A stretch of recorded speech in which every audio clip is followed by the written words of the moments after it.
بھی خلیفہ بنیں گے۔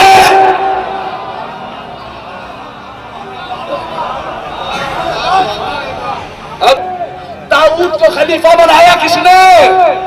ہارون کو خلیفہ بنایا کس نے؟ قرآن میں 3 خلیفہ کا ذکر ہے، لیکن تینوں کو بنایا اللہ نے۔ ارے جب خلیفہ بنایا ہی اللہ نے ہے اور اس کا قانون جب بدل نہیں سکتا، تو جب اللہ بنائے گا تو اللہ کی جگہ یہ نجس قتلے والے انسان۔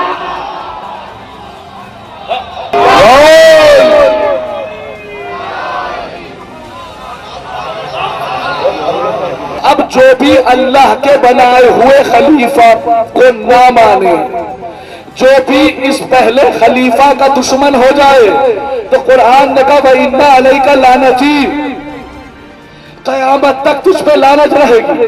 پھر اللہ نے ایک بیٹا دیا حابیل، اب جو بھی حابیل کا دشمن ہوا ظالم، اس پہ بھی اللہ کی لعنت۔ یعنی آدم معصوم تو معصوم کے دشمن کو قرآن نے کہا لعنت اللہ، نوح معصوم تو مسلمانوں نے کہا ہم بھی کہتے ہیں نوح کا دشمن لعنت اللہ، ابراہیم معصوم تو لوگوں نے کہا ہم بھی نمرود کو کہتے ہیں لعنت اللہ، پر موسیٰ معصوم تو مسلمانوں نے کہا ہم بھی کہتے ہیں کہ موسیٰ کا دشمن فرعون لعنت اللہ، عیسیٰ معصوم تو کہتے ہیں ہم بھی کہتے ہیں عیسیٰ کا دشمن لعنت اللہ، پھر کہا رسول معصوم تو کہتے ہیں ہم بھی کہتے ہیں رسول کا دشمن لعنت اللہ۔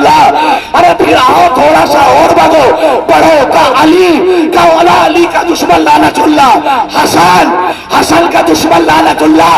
ارے جب سب کا دشمن لعنت اللہ ہے تو سیدہ کا دشمن رضی اللہ کیسے؟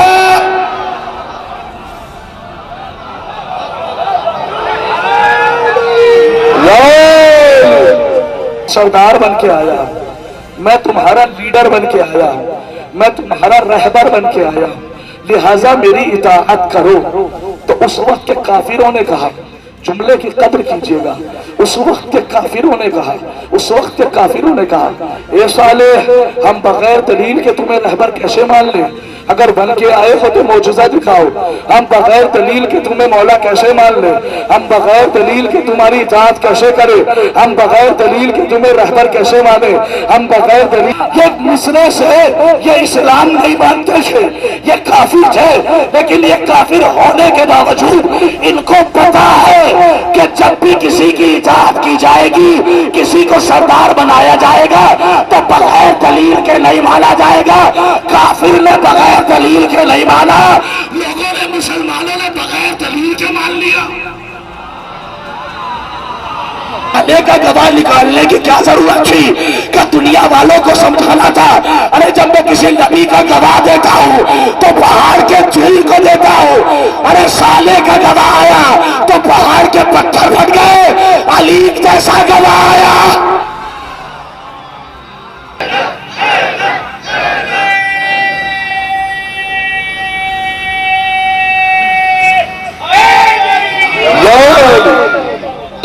جناب صالح نے کہا اسے ہاتھ نہ لگانا، اس لیے کہ ہاتھ لگایا تو عذاب آ جائے گا، عذاب آ جائے گا۔ تاریخ کہتی ہے کہ ایک بندہ بڑھا اور بڑھنے کے بعد اس نے تلوار اٹھائی، تلوار اٹھانے کے بعد کہا جناب صالح تم جھوٹ بول رہے ہو، اور اس اونٹنی کے چاروں پیر کاٹ دیے۔ یاد رکھیے گا ایک آدمی نے چاروں پیر کاٹ دیے۔ اب قرآن سنیے، قرآن کا 30واں پارہ سورہ مبارک شمس، ارشاد ہوا بسم اللہ الرحمن الرحیم والشمس وضحاہا والقمر اذا تلاہا والنہار اذا جلاہا واللیل اذا یغشاہا والسماء وما بناہا والارض وما طحاہا ونفس وما سواہا فالہمہا فجورہا وتقواہا قد افلح من زکاہا وقد خاب من دساہا کذب الثمود بتغواہا اذ انبعث اشقاہا فقال لهم رسول اللہ ناقۃ اللہ وسقیاہا فکذبوہ فعقروہا۔ اللہ نے 7 قسمیں کھائی، 7۔ سوچئے بات کتنی امپورٹنٹ ہوگی، کتنی ضروری ہوگی، کتنی انیواریہ ہوگی کہ پروردگار عالم 7 قسمیں کھا کے وہ بات کہہ رہا ہے۔ سورج کی قسم جب کمال پہ ہو، چاند کی قسم، دن کی قسم، رات کی قسم، زمین کی قسم، آسمان کی قسم، نفس کی قسم، 7 قسمیں کھا کے کہتا ہے فَكَذَّبُوهُ، ان سب نے جناب صالح کو جھوٹا کہا، فَعَقَرُوهَا، ان سب نے مل کر صالح کی اونٹنی کے پیر کاٹ دیے۔ آپ نہیں پہنچے، کتنوں نے کاٹے تھے؟ ایک نے۔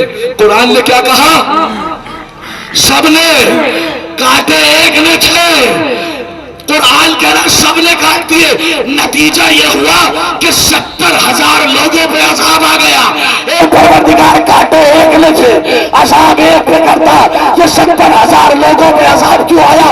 کہ یہی تو بتا رہے ہیں کہ ظالم صرف وہ نہیں ہے جو ظلم کرے، ارے جو ظالم پہ لعنت نہ کرے، آواز نہ اٹھائے، وہ بھی اس ظلم میں برابر کا شریک ہے۔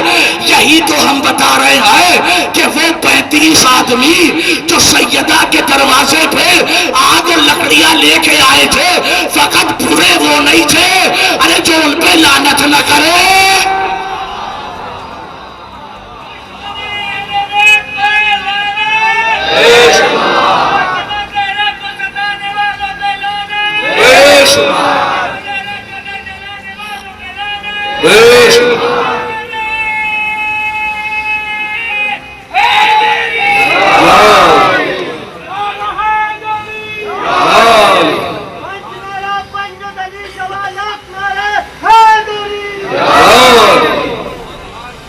میں نے خلیفہ بنایا تو قبول کر لے، میں نے خلیفہ بنایا، میں نے وزیر بنایا تو قبول کر لے، لیکن نہیں کہا اللہ تو بنا دے۔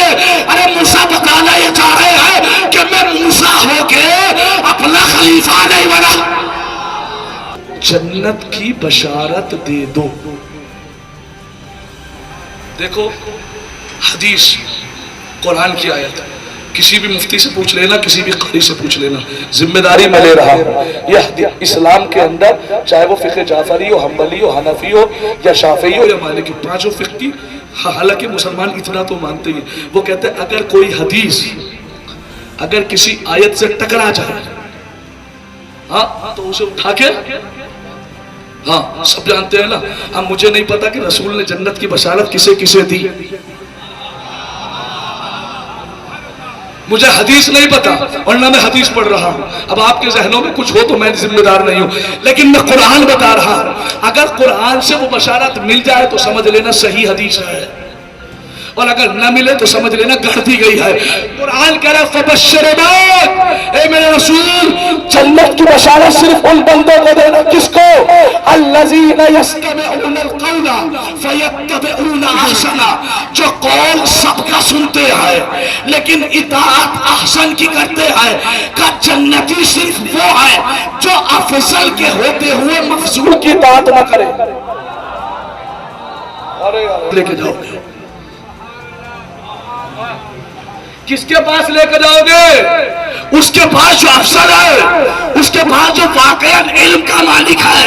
ارے تاریخ یہی تو کہے گی، اس کے پاس لے کے جاؤ گے جو سچ میں پڑھا لکھا ہے۔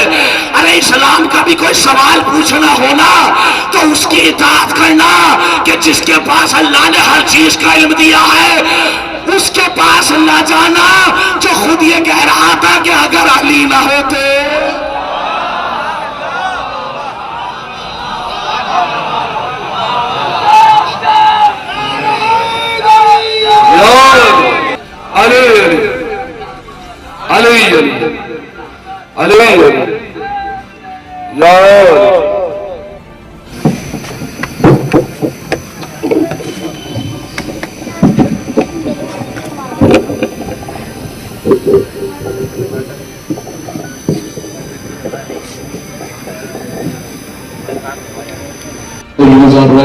میرے معبود ہمارے حقیقی وارث یوسف زہرا کے ظہور متاجی فرما، ہمیں ان کے عوان و انصار و ناصرین و شمار فرما۔ ربنا تقبل منا انک انت السمیع العلیم۔ ماتا پہ حسن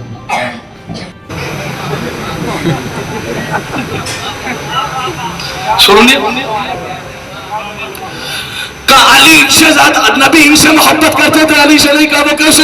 کہ انہیں ہمیشہ اپنے قریب میں بٹھائے رکھتے تھے، علی کو دور دور جنگ کرنے بھیج دیتے تھے، علی کو دور دور جنگ کرنے بھیج دیتے تھے، علی کو دور دور جہاد کرنے بھیج دیتے تھے۔ ایک جملہ کہہ دوں، رہنے دیجئے کبھی سخت ہو جائے، لیکن حدیث سنیے، کہا علی کو دور دور کہہ دوں، علی کو دور دور جہاد کرنے بھیج دیتے تھے۔ کیا کرے، اسلام میں جہاد صرف مردوں پہ ہی تو واجب ہے۔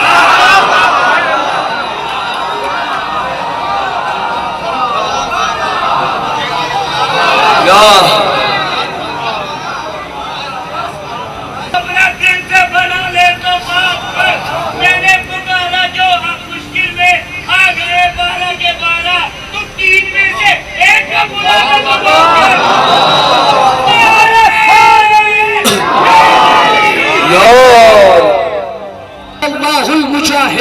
علی القاعدین کہ اللہ بیٹھنے والوں سے جنگ کرنے والوں سے زیادہ محبت کرتا ہے۔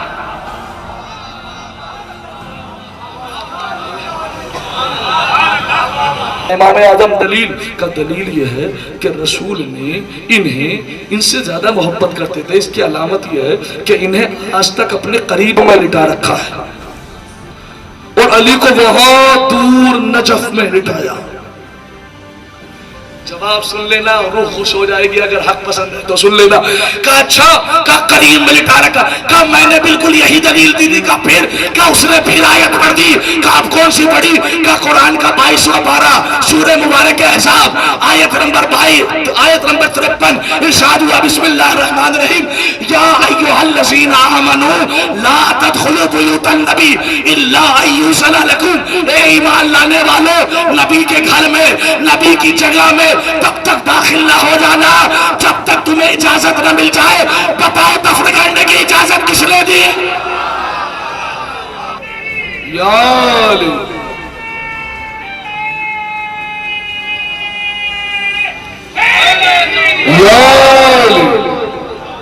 کہ ان کی بیٹیاں نبی کی زوجہ تھی تو لہٰذا نبی کی گردن پہ ان کا مہر بنتا تھا۔ ان کی بیٹیاں نبی کی زوجہ تھیں لہٰذا نبی کی گردن پہ ان کا مہر بنتا تھا اور رسول نے مہر نہیں دیا تھا، اسی لیے مہر کے بدلے میں یہ جگہ ملی۔ مہر نہیں دیا تھا، مہر کے بدلے میں یہ جگہ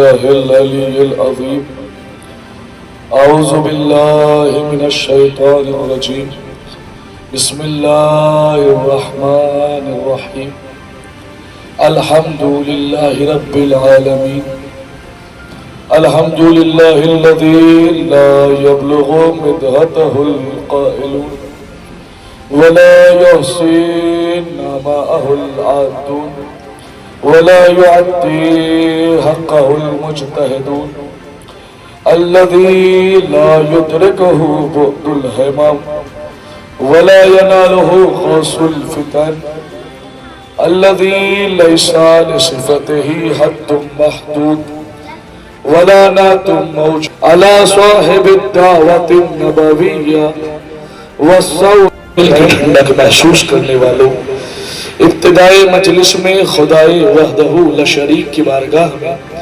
انتہائی سپاسگزار ہوں کہ اس خالق کائنات نے ایک مرتبہ پھر آپ کی دیار محبت میں یہ موقع فراہم فرمایا کہ آپ کے اذہان عالیہ تک آپ کی پاک و پاکیزہ سماعتوں کے حوالے قرآن مجید کی آیات کے ذیل میں مناقب اہل بیت علیہ السلام بیان کر سکوں۔ یقیناً کافی مرتبہ آپ حضرات میرا خطاب سن چکے ہیں اور آج تو ویسے بھی انٹرنیٹ کا زمانہ ہے، کوئی کہیں بیٹھ کے کیسے بھی کسی نہ کسی طریقے سے سنتا ہی رہتا ہے۔ مزاج سے آپ کو واقفیت ہے، اس لیے میری کوشش، میری کاوش یہی ہوتی ہے کہ مجلس کی شروعات بھی قرآن سے کروں اور مجلس کا آغاز بھی قرآن سے کروں اور اختتام بھی قرآن پر کروں، اس لیے کہ آیتیں میں پڑھوں گا توجہ آپ کریں گے، قرآن میں پڑھوں گا فیصلے آپ کریں گے۔ میرا ہدف یہی ہے، میرا مشن یہ ہے کہ لوگوں کے دلوں میں اتنی آیتیں اتار کے جاؤں کہ ان کا مقابلہ جب کسی غیر سے ہو تو قرآن کی آیتیں بولے، جھوٹوں کی روایتیں نہ بولے۔ قرآن کی آیتیں بولے، جھوٹوں کی روایتیں نہ بولے۔ اسی لیے جو بھی پڑھوں گا قصہ نہیں، کہانی نہیں، قرآن، ایک ایک بات قرآن مجید کی آیات سے ثابت کرنی ہے مجھے، لہذا پھر کہہ رہا ہوں حدیث کا سہارا اس لیے نہیں لے رہا ہوں، اس لیے کہ علی کے دشمن کے پاس ایک بچنے کا راستہ موجود ہوتا ہے۔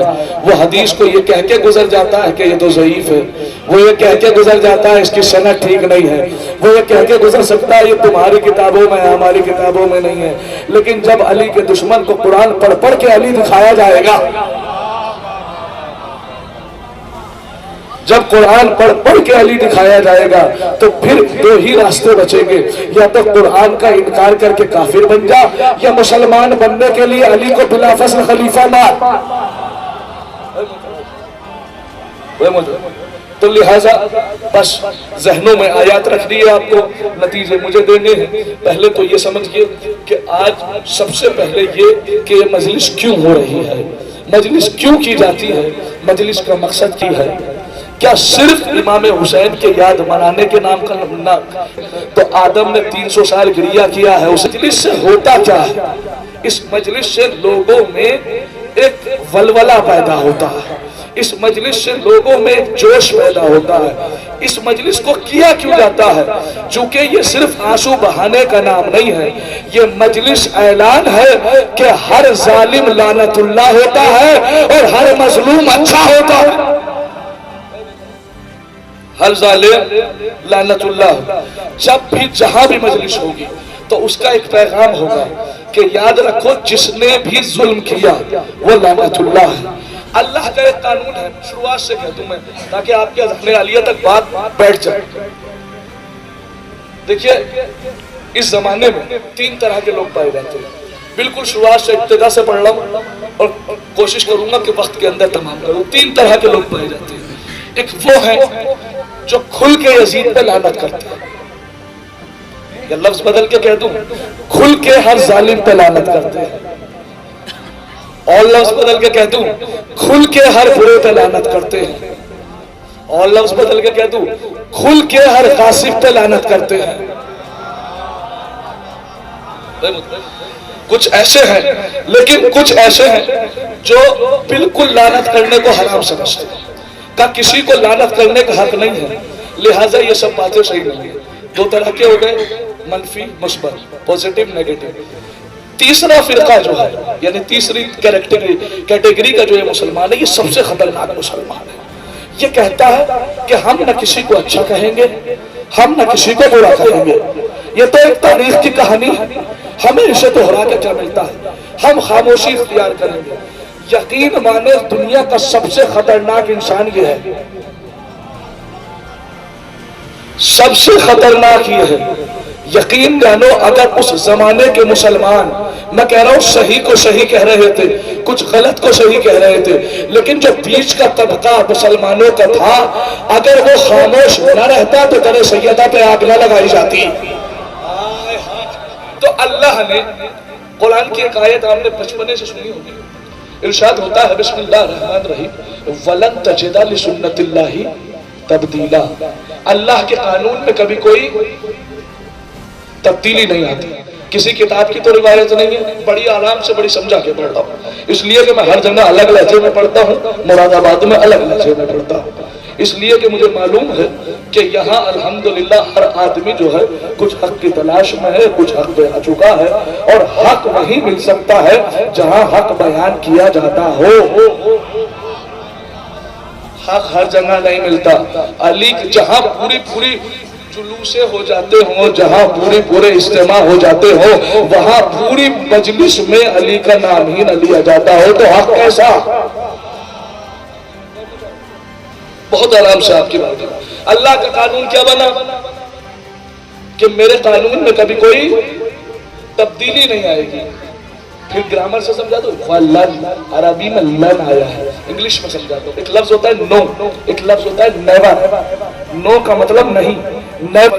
اس نے پہلے آدم کو پیدا کیا، آدم کو 2 بیٹے دیے، ایک کا نام حابیل تھا، دوسرے کا نام قابیل تھا۔ قابیل نے حابیل کو قتل کر دیا، حابیل کہلائے مظلوم، قابیل کہلایا ظالم۔ بن شاہزان امام کا شاگرد تھا، ہمارے امام کا شاگرد تھا۔ اس نے کہا کہ میں جا رہا ہوں آج امام اعظم کے سامنے حق بیان، خاموشی سے جا کے بیٹھ گیا، ایک کونے میں خاموشی سے جا کے بیٹھ گیا۔ جب امام اعظم نے سارا درس دے دیا، درس دینے کے بعد ادھر سے مفضل بن شاہزان اٹھا اور اٹھنے کے بعد کہتا ہے